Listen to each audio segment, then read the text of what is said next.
সবাইকে আজকে ছিল আমার মামার মেয়ের হেলদি, স্নান করে চলে গিয়েছিলাম মামা বাড়ি। আমাদের যেতে যেতে প্রায় 1:30টা বেজে গিয়েছিল। সবাই চলে গিয়েছিল পুকুরে, তো আমরা তারপর চলে গিয়েছিলাম হিমসাগরের দিকে। রিচুয়ালস গুলো কমপ্লিট করে সবাই এখানে ফটো শুট করে তারপর আমরা চলে গিয়েছিলাম মন্দিরের দিকে। যদি এত সুন্দর মেহেন্দি পড়তে চাও তো নিচে আমি ইনস্টা ফেসবুক দুটোই দিয়ে দিচ্ছি, তোমরা ডিএম করতে পারো।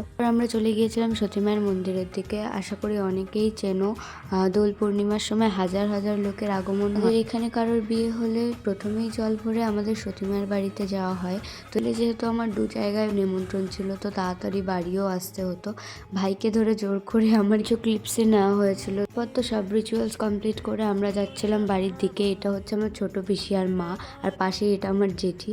তারপর আমরা বাড়িতে চলে এসেছিলাম। তো আসার পর তো ব্রাইডের নাচ শুরু হলো। যেহেতু দিদিকে সাজানোর জন্য মেকআপ আর্টিস্টও চলে এসেছিলো। তারপর রিচুয়ালসগুলো কমপ্লিট করে দিদিও চলে গেল সাজতে। হচ্ছে মামা আর মামি।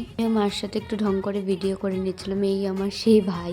তো তারপর আমি যেহেতু নেইল করিয়েছি, মা আমায় খাইয়ে দিচ্ছিল। তারপর আমরা বাড়িতে চলে এসেছিলাম। টাটা।